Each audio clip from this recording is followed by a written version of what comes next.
Good morning students. आज हम BSc part first का first paper diversity of animal में क्लासिफिकेशन पढ़ेंगे। पोरीफेरा का प्रोटोजोआ के बाद में जो नेक्स्ट फाइलम है पोरीफेरा है। तो पोरीफेरा में कौन से एनिमल्स रखे गए हैं, कैसे एनिमल्स को रखे जाते हैं, तो उसी के बारे में हम आज चर्चा करेंगे। तो पोरीफेरा शब्द को देखा जाए तो दो शब्दों से मिलके बना हुआ है।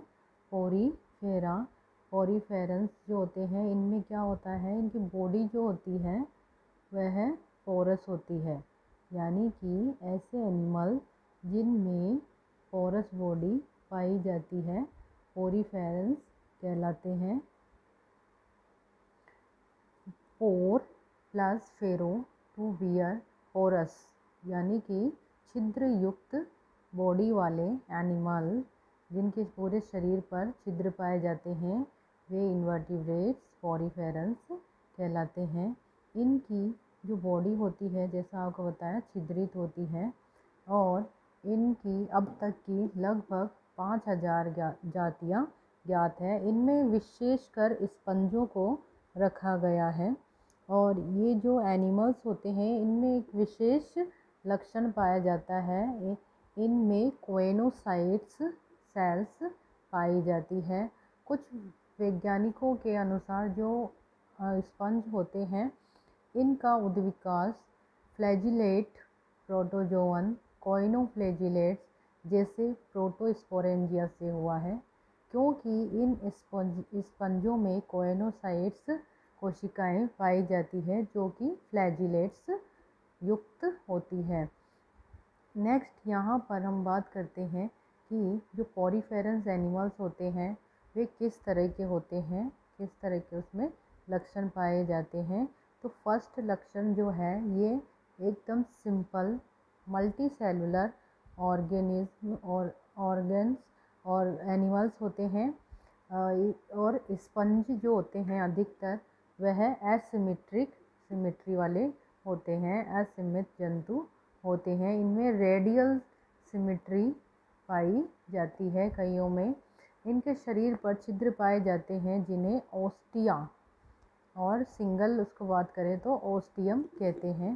हर ओस्टियम से जल स्पंज में प्रवेश करता है और एक जल तंत्र से होता हुआ अन्य छिद्र ओस्कुलम द्वारा बाहर निकलता है। तो इनमें पोरस बॉडी के कारण वाटर बॉडी में जाता है और ओस्कुलम से बाहर निकल जाता है। और इनमें कुछ जातियों में एक से अधिक ओस्कुला पाए जाते हैं। इनकी विशेषता ये है कि इनमें कैनाल सिस्टम पाया जाता है और इनमें कुछ जातियों में जिनमें एक से अधिक ओस्कुला पाए जाते हैं नलिकाओं का यह तंत्र श्वसन, उत्सर्जन और पोषण में सहायक होता है। जो कैनाल सिस्टम होता है इसमें जल का प्रभाव बनाए रखने हेतु विशेष प्रकार की कोशिकाएं पाई जाती जो कि फ्लैजिलेट होती हैं। इसमें कीप कोशिकाएं कॉलर सेल कोएनोसाइट्स कहलाती है जो कि इसका विशिष्ट लक्षण है। इस प्रकार का वाटर वेस्कुलर सिस्टम स्पंजों की विशेषता होती है और इस वेस्कुलर सिस्टम से ही इनमें क्रियाओं का संपादन होता है। तो यहाँ पर अलग अलग टाइप के स्पंजेस में पाए जाने वाले कैनाल सिस्टम बताए गए हैं, जैसे एस्कोन टाइप का है, साइकोन, ल्यूकोन एंड इसी तरह स्पिक्यूल्स इनमें पाई जाती है। स्पॉन्जियन फाइबर पाए जाते हैं, जैम्यूल। एक सिंगल कोएनोसाइट सेल्स की स्ट्रक्चर देखें, like this flask like structure होती है। एंड इनमें जो लार्वा होता है वह एम्फीब्लास्टुला टाइप का होता है और इन जो इसमें इन्वर्टेड टाइप का मूवमेंट हो सकता है। स्पंजिस में या पोरीफेरेंस के शरीर में अनेक कोशिकाएं पाई जाती है, लेकिन जो टिश्यू ऑर्गेनाइजेशन या ऑर्गन ऑर्गेनाइजेशन होता है वह एब्सेंट होता है, नहीं पाया जाता है। इस कारण से हम कह सकते हैं कि पोरीफेरेंस में बॉडी ऑर्गेनाइजेशन सेलुलर ना होकर टिश्यू टाइप का ना होकर सेलुलर टाइप का होता है। कोशिकाओं में सहयोग और निर्भरता बहुत कम पाई जाती है। पोरीफेरेंस एनिमल्स में या स्पंज में कोशिकाओं के दो स्तर पाए जाते हैं। बाहर की ओर पिनेकोडर्म कोशिकाएं पाई जाती है, बाहर का जो लेयर होता है उसे पिनेकोडर्म कहते हैं, और आंतरिक जो स्तर होता है उसे मीज़ोहाइल कहते हैं। मीज़ोहाइल लेयर जो भीतर की ओर होती है, जिससे जिलेटिनस मैट्रिक्स और कीप की कोशिकाएं आंतरिक स्तर बनाती है या आंतरिक स्तर इसमें पाया जाता है।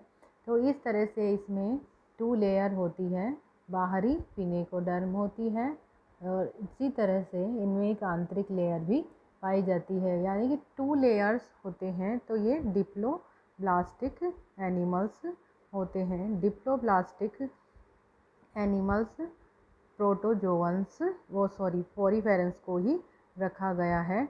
पोरीफेरा के जो जंतु हैं इनमें एक और बहुत ही महत्वपूर्ण लक्षण पाया जाता है, इनमें रीजनरेशन पुनरुद्भवन की क्षमता अधिक पाई जाती है। रीजनरेशन के कारण यह अपने खोए हुए अंगों की पुनः प्राप्ति कर सकते हैं। रीजनरेशन के कारण इन पूरे एनिमल्स को दोबारा से वृद्धि करने का या पुनः अपनी पुरानी फॉर्म में आने का एक लक्षण है, वो खोए हुए अंगों की प्राप्ति करना। तो पुनरुद्भवन की क्षमता इसमें पाई जाती है। पुनरुद्भवन का आशय है अलग की हुई कोशिकाओं को एकत्र कर होकर पुनः संगठित हो जाना।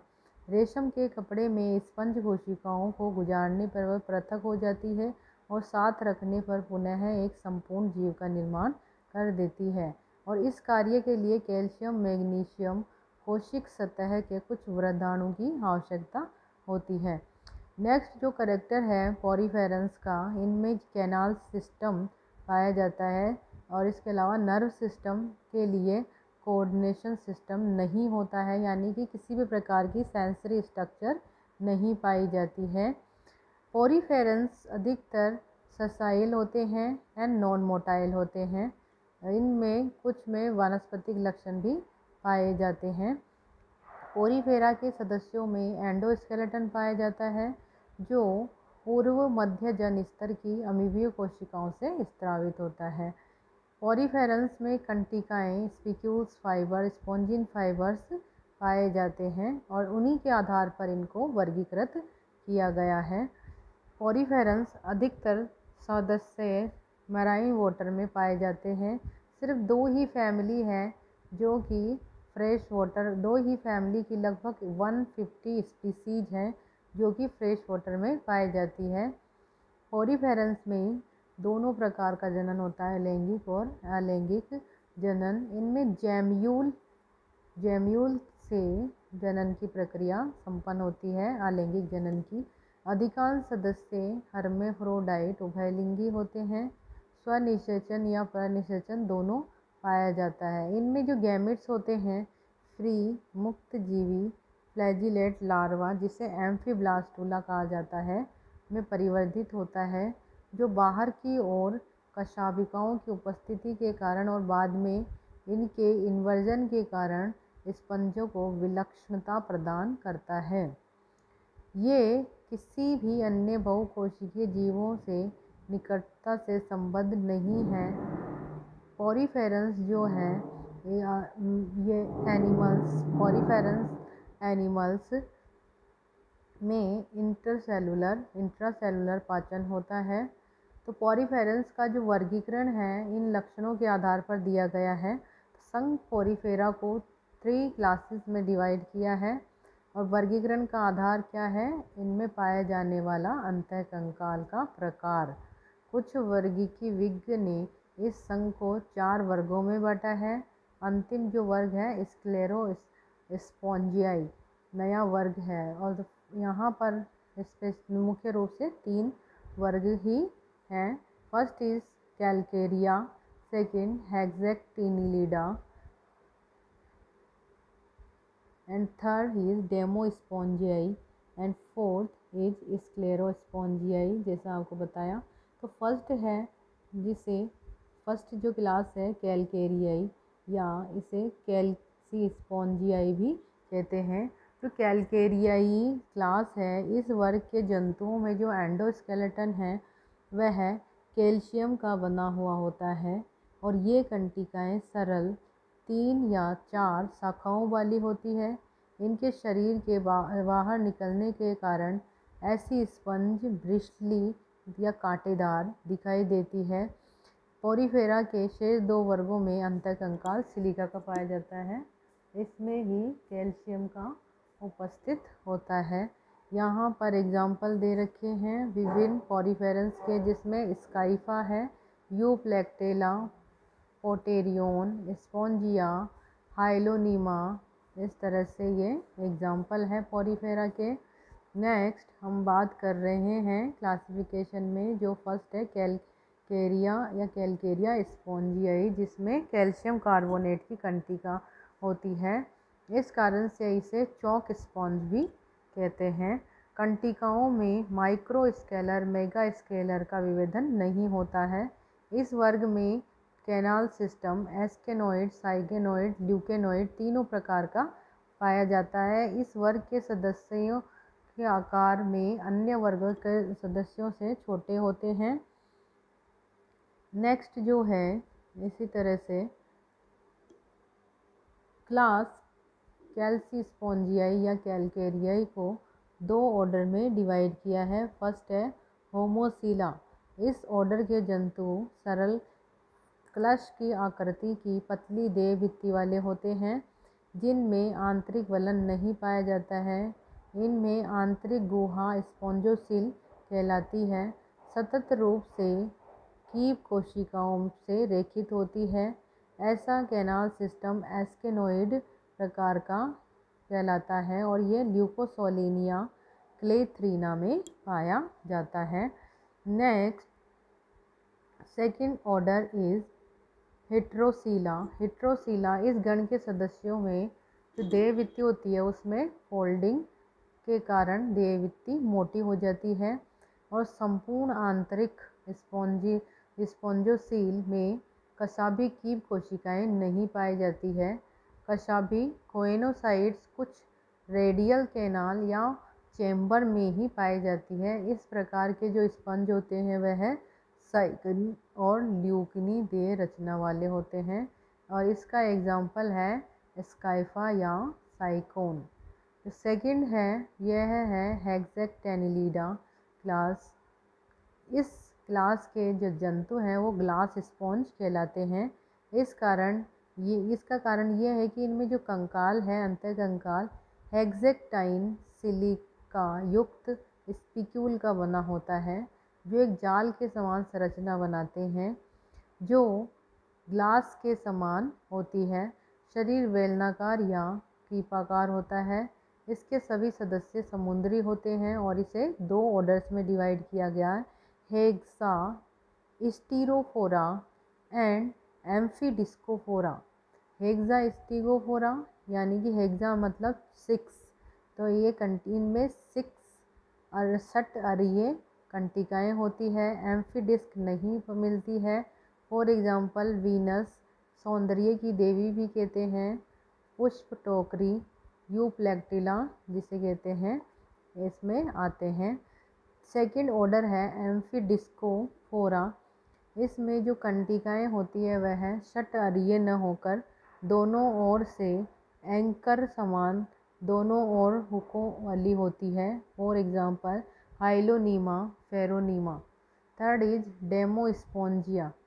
इस वर्ग के सदस्यों का कंकाल स्पॉन्जिन फाइबर का बना होता है जो सूख जैसे कठोर नहीं होते हैं। ऐसे स्पंजों का उपयोग ही नहाने धोने आदि कामों में हो सकता है। इसी कारण इसे डेमोस्पोंजिया, डेमो मतलब पीपल यानी जन सामान्य की स्पंज या स्नान स्पंज, बाथ स्पंज का नाम दिया गया है। जिन सदस्यों में कंटिकाएँ मिलती है उनमें कभी षट्अरीय नहीं होती है, सामान्यतः 1 या चतुअरीय होती है। शरीर ल्यूकेनोइड टाइप का आता है। जातियों की संख्या की दृष्टि से स्पंज सबसे बड़ा वर्ग है। इस स्पंज को निम्न उपवर्गों में डिवाइड किया गया है। Tetractinellida, Monaxonida, Keratosa. तो टेट्रा एक्टिनेलिडा की में जो कंटिकाएँ होती है वह अनुपस्थित होती है या चतुर्हर्रीय टेट्रागोन टाइप की होती है। स्पॉन्जिन फाइबर अनुपस्थित होते हैं। शरीर गोल चपटा होता है। ये छिछले जल में मिलते हैं, अशाखित होते हैं। 3 गण इसके अंतर्गत रखे गए हैं।